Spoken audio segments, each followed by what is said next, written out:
Hi guys, hope you are doing well. This is Nada. இது என்னோட YouTube channel நதாஸ் diary. என்னோட YouTube சேனலை நீங்கள் இப்போ தான் புதுசாக பார்க்குறீங்க அப்படின்னு சொன்னால் கட்டாயமாக சப்ஸ்கிரைப் பண்ணிக்கோங்க. பிகாஸ் அப்போ தான் நான் போடுற எல்லா வீடியோஸும் உங்களுக்கு கண்டினியூஸாக வரும். ஓகே, வாங்க வீடியோக்குள்ளே போகலாம். இன்றைக்கி என்ன விஷயம் அப்படின்னு சொன்னால், உங்களுக்கு தெரியும் யூனிவர்சிட்டியால் எல்லாருக்குமே அவரதுக்கு வெக்கேஷன் கொடுத்துருப்பாங்க இல்லையா? அதே மாதிரி தான் எங்களுக்கும் ஒரு 10 டேஸுக்கு முன்னுக்கே எங்களுக்கு அவரது வெக்கேஷன் தந்துட்டாங்க. ஸோ நான் இப்போ ஊரில் தான் நிற்கிறேன். கொஞ்ச நாள் எனக்கு வீடியோ போட முடியலை. அதுக்கான ரீசன் ஓகே. இன்றைக்கி பார்த்தீங்க அப்படின்னு சொன்னால் என்னோடய ஃப்ரைடே எப்படி போச்சு அப்படிங்கிறத நான் இன்றைக்கி உங்களோட ஷேர் பண்ண போகிறேன். உண்மையாகவே இந்த படிப்பு அப்படிங்கிறதையும் தாண்டி எங்களுக்கு பிடிச்ச சில விஷயங்களை, எங்களோட மனதுக்கு ஆறுதல் தரக்கூடிய சில விஷயங்களை செய்கின்ற பொழுது உண்மையாகவே அது என்ன சொல்கிறது, ஒரு சந்தோஷமான ஒன்றாத்தான் அது எங்களுக்கு இருக்க போகுது இல்லையா? அதே மாதிரி தான் இன்றைக்கி ஓகே, எல்லா விஷயங்களையும் நாங்கள் பார்த்து செய்வோம் அப்படின்னு சொல்லி எல்லாத்தையும் நானும் இன்றைக்கி செஞ்சுருந்தேன். இதில் பார்த்தீங்க அப்படின்னு சொன்னால் உங்களுக்கு விளங்கியிருக்கும்.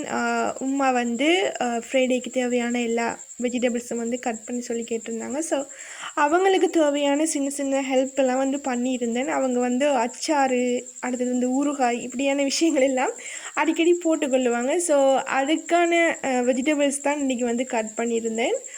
மார்னிங்கோடையே இந்த ஒர்க்கெல்லாம் செஞ்சு முடிப்போம் அப்படி சொல்லி பிளான் பண்ணியிருந்தேன். மெயின் அப்படின்னு சொன்னால் வெயில் தெரியுமே, நல்லா வெயிலாக இருக்கும்.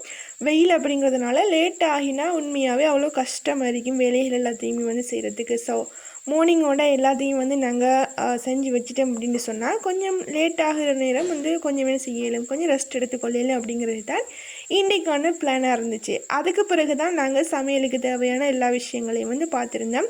ஃப்ரைடே அப்படின்னு சொன்னாலே உண்மையாகவே தெரியும் எல்லாருக்கும், அவங்களோட வீட்டில் எவ்வளோ ஸ்பெஷலாக இருக்கும் அப்படின்னு சொல்லி இல்லையா?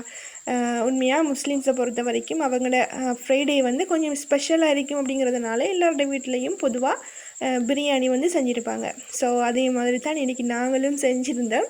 அதுக்கு நானுமே கொஞ்சம் என்னால் எந்தளவுக்கு ஏழுமோ அந்த குட்டியான சின்ன சின்ன ஹெல்ப்ஸை மட்டும் உமாவுக்கு பண்ணி கொடுப்பேன். அவங்க எல்லாத்தையுமே செஞ்சு முடிச்சிடுவாங்க. உண்மையாகவே டேஸ்ட் அப்படின்னு சொன்னால் என்ன சொல்கிறது, நாங்கள் யூனிவர்சிட்டி கேண்டீன்லேயோ இல்லை அப்படின்னு சொன்னால் ஹாஸ்டல்லையோ சாப்பிட்டு இப்படியான விஷயங்களை பார்த்து சாப்பிட்ற நேரம் ஒரு ஹாப்பினஸ் தான். அதுக்கு பிறகு கொஞ்ச நேரம் சாப்பிட்றதுக்கு முன்னுக்கு ப்ரே பண்ணிவிட்டு அதுக்கு பிறகு இன்னும் கொஞ்சம் விஷயங்கள் நாங்கள் பார்த்துருந்தோம். என்னென்னு சொன்னால் மோர் கொச்சிக்காய், இது உங்களோட ஊரில் எப்படி சொல்லுவாங்க அப்படின்னு எனக்கு தெரியலை. எங்களோட ஊரில் மோர் கொச்சிக்காய் அப்படின்னு சொல்லுவோம். இது அந்த என்ன சொல்கிறது, அந்த பச்சை மிளகாய் வாங்கி அதை நாங்கள் தயிருக்குள்ளே போட்டுட்டு அதுக்கு பிறகு அதை காய வச்சு தேவையான நேரம் பொறிச்சு சாப்பிட்றது, அதை செஞ்சுருந்தாங்க உமா. ஸோ அதையும் நான் கொண்டு போய் வெயிலில் வச்சுட்டு அதுக்கு தேவையான எல்லா விஷயங்களையும் செஞ்சு கொடுத்துட்டு கொஞ்ச நேரம் அப்படியே உட்காந்து என்ன சொல்கிறது, ஆக்கின பிரியாணியை ரிலாக்ஸாக உட்காந்து நானும் உமாவும் சாப்பிட்டேன். அதுக்கு பிறகு பார்த்திங்க அப்படின்னு சொன்னால் அச்சாருக்கு தேவையான எல்லா விஷயங்களையும் போட்டு மிக்ஸ் பண்ணியாச்சு. அதே மாதிரி அச்சாரையும் மிக்ஸ் பண்ணி அதை என்ன செய்யணும் அப்படின்னு சொன்னால் எப்படியும் கிட்டத்தட்ட ஒரு 1 வீக் இல்லை அப்படின்னு சொன்னால் 2 வீக்ஸ் சரி அதை வச்சுருக்கணும். அது ஊறி ஒழுங்கான அச்சாரை வாரத்துக்கு கொஞ்ச நாள் எடுக்கும். ஸோ அதையும் வச்சுருந்தேன். அதுக்கு பிறகு கொஞ்ச நேரம் இந்த கோழிகள் எல்லாம் வெளியே திறந்து விட்டுட்டு, ஏன் அப்படின்னு சொன்னால் உண்மையாகவே ஹீட் இல்லையா, எங்களோட கோழி கொஞ்சம் ஹீட்டுனால கொஞ்சம் கத்தவும் அப்படின்னு சொல்லி நாங்கள் திறந்து விட்டுருந்தோம்.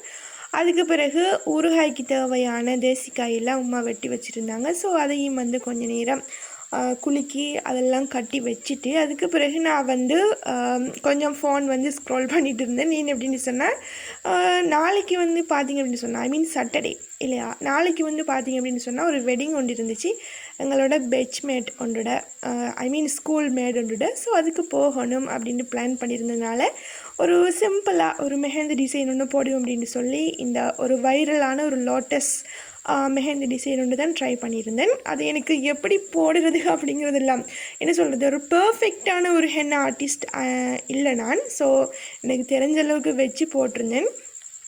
எப்படி சொல்கிறது, ஓகே சாட்டிஸ்ஃபேக்ஷன் ஓகே தான் அப்படின்ற மாதிரி தான் இருந்துச்சு. ஸோ அதையும் போட்டு முடிச்சுட்டு இன்றைக்கான டேயை நான் முடித்து கொண்டேன். இன்றைக்கி இந்த ஃப்ரைடேயில் இவ்வளோ விஷயங்களையும் தான் நான் செஞ்சுருந்தேன். ஸோ என்ன சொல்கிறது, உண்மையாகவே ஒரு மனசுக்கு பிடிச்ச ஒரு விஷயத்த செய்கிற நேரம் அது எப்படி சொல்கிறது, எங்களுக்கு ஒரு ஹாப்பினஸ் கொண்டு வரும் இல்லையா? அதே மாதிரி ஒரு ரிலாக்ஸான ஒரு ஃப்ரைடேயாக தான் இன்றைக்கி என்னோடய ஃப்ரைடே இருந்துச்சு. ஸோ காய்ஸ், உங்களுக்கு எப்படி இருந்துச்சு அப்படிங்கிறத கண்டிப்பாக கமெண்ட் பாக்ஸில் சொல்லுங்கள். இன்றைக்கான வீடியோவில்லவும் தான் இன்னொரு பியூட்டிஃபுல்லான வ்ளாகோட நான் உங்களை மீட் பண்ணுறேன். Thank you for supporting me.